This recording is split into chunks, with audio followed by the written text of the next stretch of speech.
I was always busy, every single day of my life, morning to night. Week after week, year after year, and somehow, despite all of it, I still ended up doing nothing that truly mattered. I'm 95 years old now, and that realization, that heavy, irreversible realization, came far too late. People think being busy means you are making progress, that if your days are full, your calendar is packed, your hands are always moving.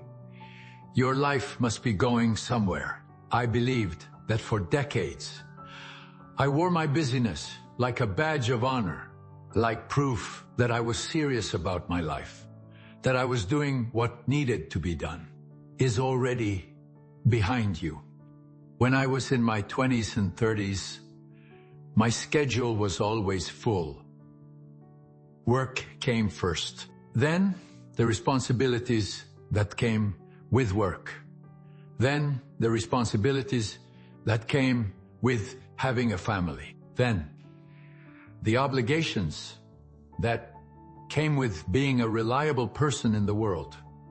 There was always something, always a task waiting, always a problem to solve, always somewhere I needed to be. I woke up early. I stayed active. I rarely stopped. And people respected that about me. They called me disciplined, hardworking, dependable. And I took pride in that. I genuinely believed that those words described something real, something admirable, something that meant my life was going in the right direction. But here is the question. No one ever asked me, not my family, not my friends, not my colleagues, and certainly not me. Is any of this actually important? Not productive, not efficient, not necessary. Important, as in, will this matter 10 years from now? Will this matter when I am old? Will this be something I look back on and feel proud of? Nobody asked. And I never asked myself, because being busy felt like progress.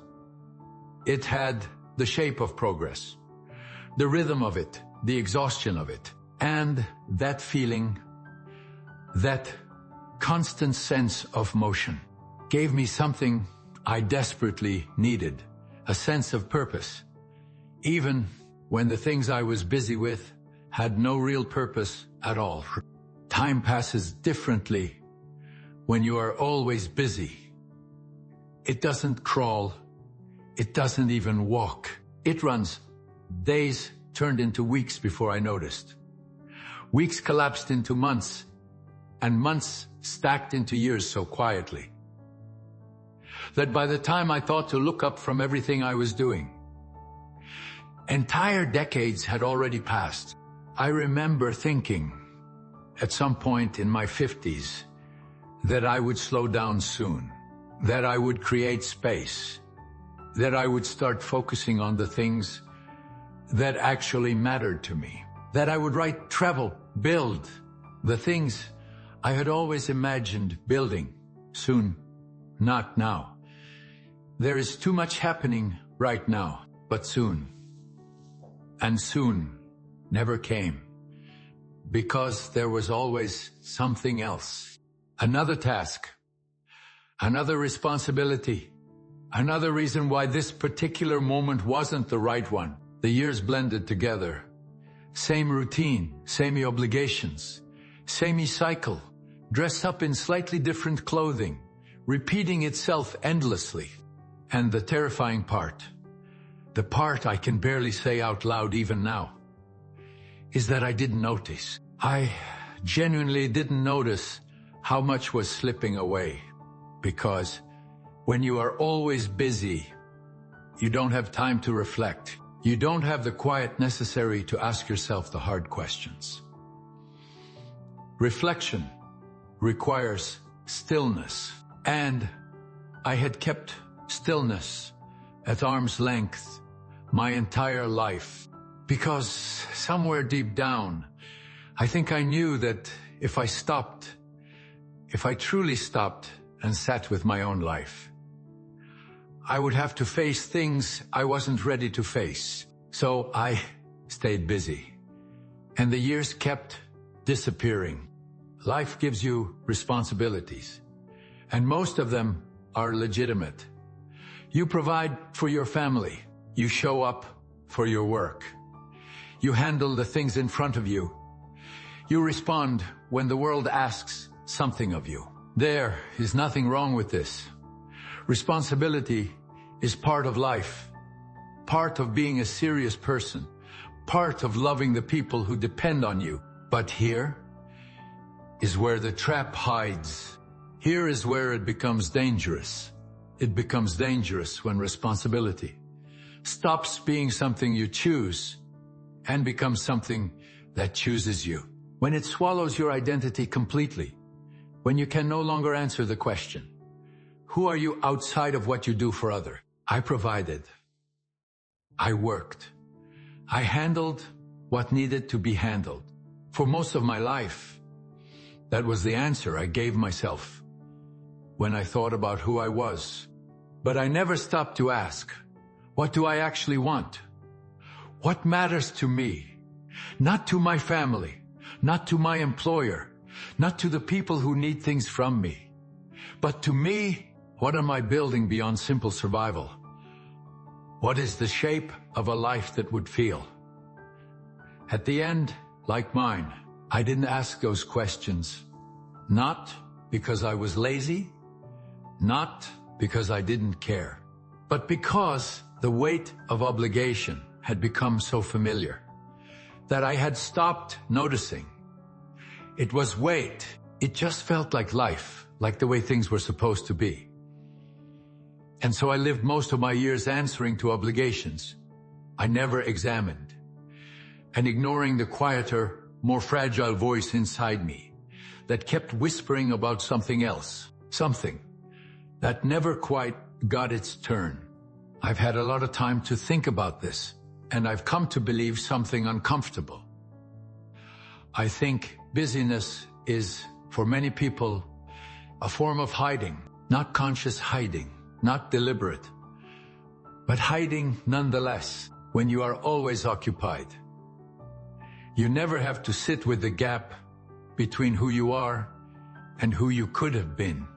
You never have to feel the distance between the life you are living and the life you imagined. You never have to ask yourself the question that has no comfortable answer. Am I actually living the way I want to live? Busyness gives you an excuse, a clean, socially acceptable, even admirable excuse. I'd love to do that, but I am just so busy. Maybe when things slow down, I haven't had time to think about that. And the brilliant, devastating thing about that excuse is that it sounds responsible. It sounds like sacrifice. It sounds like someone who takes their commitments seriously. But often it is fear in disguise. Fear of failure. Fear of trying something and discovering you are not as capable as you hoped. Fear of wanting something deeply and not getting it. Fear of choosing your own life and being wrong about what you chose. I was afraid. I just never called it that. I called it busy. At 95, I have more silence than I have ever known. No work, no deadlines, no obligations that demand my immediate attention. No schedule to fill, just time, vast, quiet, open time. And for the first time in decades, perhaps for the first time in my life, I had nowhere to hide from myself. I started asking questions I had postponed for 40, 50, 60 years. Not because I wanted to, because there was nothing left to postpone them with. What did I really build? What will remain after I am gone that carries some piece of who I truly was? If the people who loved me were honest, fully honest. What would they say my life was really about? And the answers were not what I hoped for. Most of what I did was maintenance, keeping things running, managing the immediate, responding to whatever was in front of me. I was reactive for most of my life, rarely intentional. I solved problems, but I rarely created anything. I kept things stable, but I rarely built anything that asked something real of me.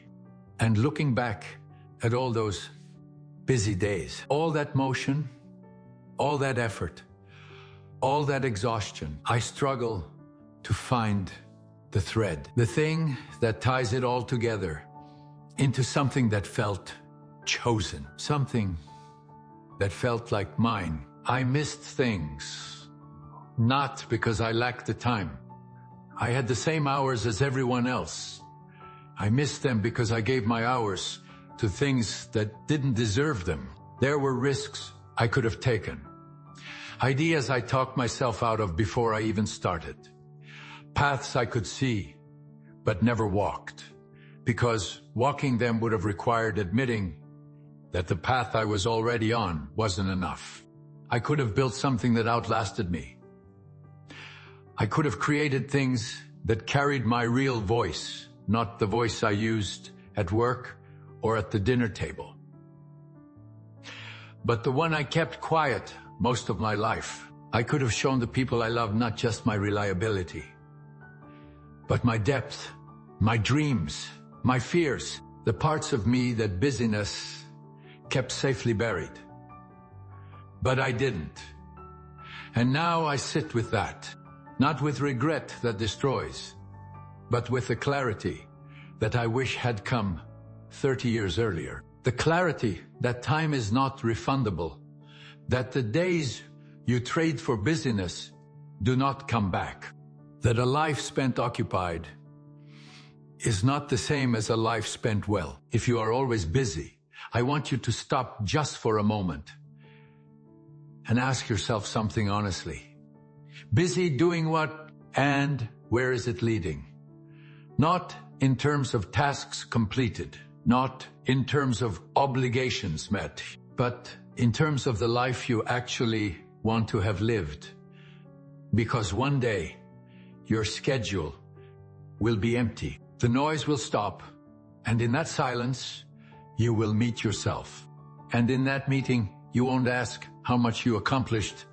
You'll ask whether any of it mattered. You'll ask whether you were present, whether you were brave, whether you chose your life, or simply fell into it. Don't wait until 95 to answer that question. Answer it now, while the days are still yours to spend differently.